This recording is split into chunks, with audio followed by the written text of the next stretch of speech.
bien nouée, elle est déjà là. L'astuce santé, c'est avec vous, Sylvie Dedeo. Bonjour. Moudina Wani, bonjour. Amis internautes de ZA Télévision, bonjour et bienvenue sur la rubrique Astuces santé.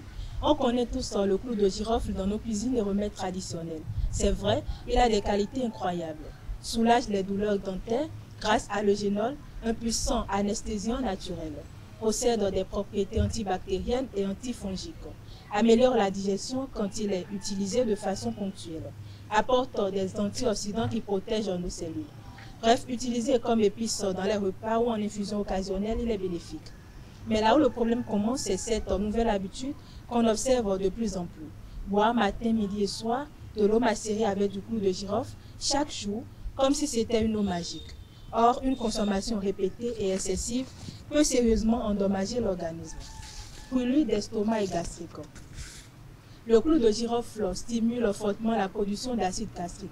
À petite dose, ça aide la digestion, mais à forte dose et consommée chaque jour, ça irrite la muqueuse de l'estomac. Résultat, brûlure intense, inflammation de l'estomac, aggravation des ulcères chez ceux qui en ont déjà. Je vous explique.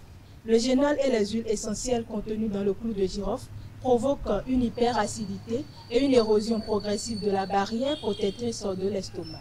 À la longue, l'estomac devient fragile et douloureux. Problème du foie. Le foie est l'organe chargé de détoxifier ce que nous consommons. Quand on boit trop d'eau au clou de girofle, le génol en excès s'accumule et devient toxique pour les cellules du foie. Cela peut entraîner une inflammation du foie.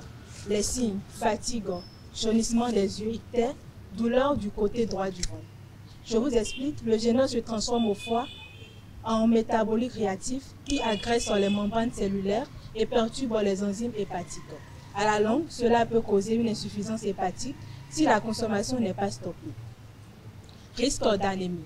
Le clou de girofle contient aussi des substances qui peuvent interférer avec l'absorption du fer. Or, le fer est indispensable pour fabriquer l'hémoglobine qui transporte l'oxygène dans le sang. Une consommation chronique peut donc contribuer à une carence en fer qui provoque l'anémie. Résultat, fatigue, essoufflement, pâleur, baisse de performance intellectuelle et physique. Explication. Les polyphénols du clou de girofle se lient au fer dans l'intestin et diminuent son absorption. De plus, un foie abîmé par l'excès de girofle produit moins de protéines nécessaires à l'équilibre du sang. C'est tout pour l'astuce santé de ce matin. Merci de m'avoir suivi. À très bientôt. Comme si c'était de l'eau magique, merci à vous, Sylvie Dedeo, pour l'astuce santé.